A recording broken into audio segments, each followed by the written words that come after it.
Toys यानी कि खिलौने। खिलौनों के नाम से ही हम सब अपने बचपन में पहुंच जाते हैं, क्योंकि हमारे बचपन में हम खिलौने के साथ ज़रूर खेले होंगे और हम सबका फेवरेट खिलौना ज़रूर रहा होगा। ऐसी ही कहानी मेरे बच्चे के साथ भी थी। उसका एक फेवरेट खिलौना था जो हमारे लिए आफत बन गया। उसी की कहानी आज मैं सबके साथ शेयर करने वाली हूँ। तो चलिए रेडी हो जाओ इस कहानी को मेरे साथ यानी कि साक्षी के साथ सुनने के लिए, और हमारे चैनल को सब्सक्राइब कर लीजिए ताकि आप ऐसे ही कहानियाँ सुनते रहो और मैं ऐसे ही कहानियाँ लाती रहूँ। उस दिन मैं ऑफिस से अपने घर की तरफ ड्राइव करते हुए जा रही थी। रास्ते में मुझे अचानक एक टॉय की शॉप दिखाई दी।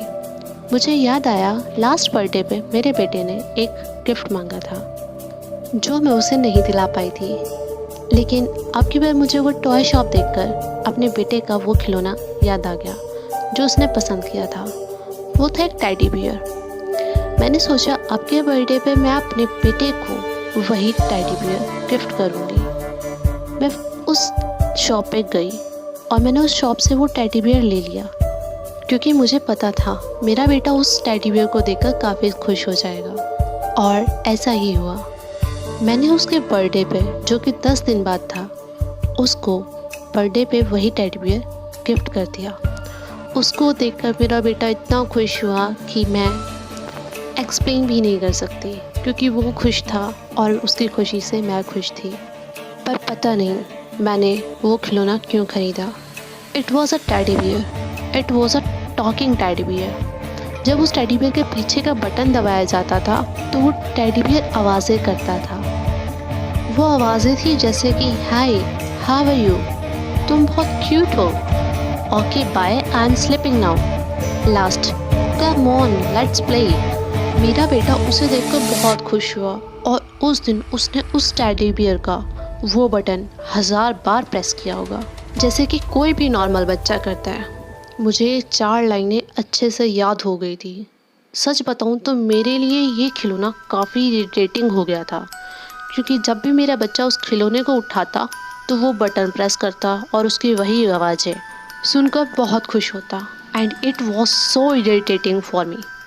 मुझे काफ़ी रिलीफ फील हुआ जब उस टेडी बियर की बैटरी ख़त्म हो गई थी।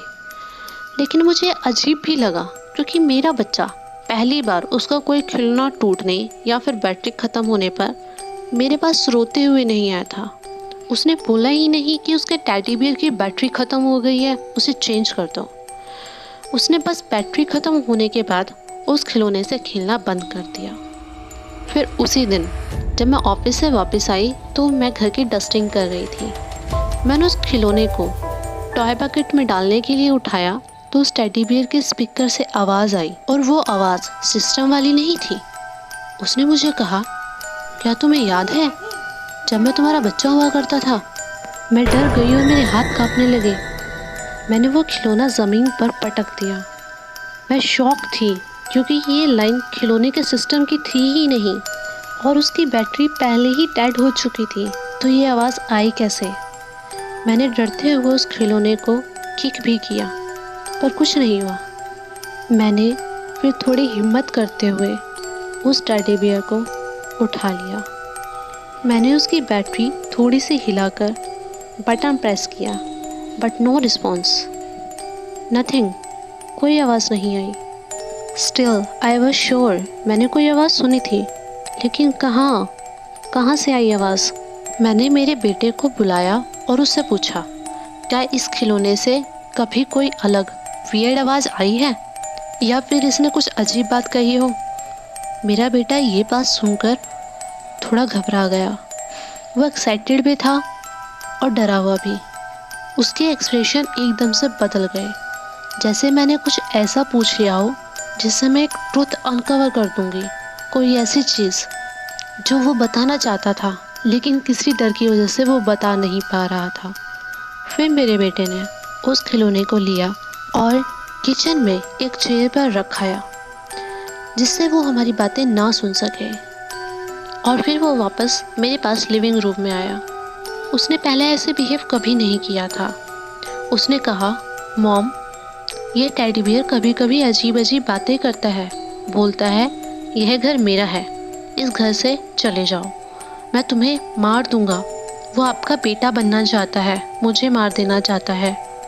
मैं आपको सब बताना चाहता था, लेकिन उस टेडी बियर ने मेरे को डरा दिया था।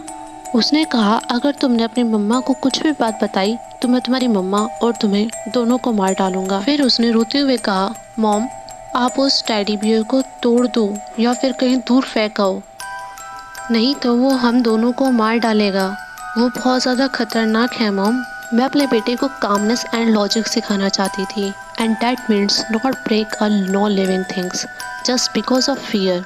मैंने उसको बताया कि जो आवाज़ें उस खिलौने से आ रही हैं, हो सकता है कोई हमारे साथ प्रैंक खेल रहा हो और ये खिलौना हमें सबूत के तौर पर रखना होगा। हम इसे नहीं तोड़ सकते। लेकिन मेरा बेटा मेरी बातों पर बिलीव नहीं कर पा रहा था। उसकी आंखों में फियर मेरे को साफ दिखाई दे रहा था। फिर हम दोनों किचन में गए। वहाँ पहुँचते ही उसे देखकर मैं आज तक हैरान हूँ, क्योंकि जो खिलौना मेरे बेटे ने किचन में मेरे सामने एक चेयर पर रखा था, अब वो वहाँ नहीं था। वो खिलौना अब किचन के डोर पर आ चुका था, जैसे वो हमारी बात सुनने के लिए वहाँ पर आ गया हो और उसने हमारी सारी बातें सुन ली हों। पर मुझे लगा शायद ये खिलौना हम यहीं पर रख के गए होंगे। मैं जैसे ही उस खिलौने को उठाने के लिए झुकी, I was really scared because उस खिलौने से एकदम क्रीपी आवाज़ आई। वो जैसे मुझे कह रहा था। उसने कहा, तुम भूल गई मुझे? मैं तुम्हारा बेटा हूँ, मैं तुम्हारे साथ रहूँगा, इस बच्चे को मार डालूँगा और यही रहूँगा। मेरा बेटा ये सब देखकर काफ़ी ज़्यादा रोने लगा। तभी मैंने उस खिलौने पर अपने पैर से ज़ोर से वार किया। उस खिलौने से एक कॉटन पार्ट बाहर निकला।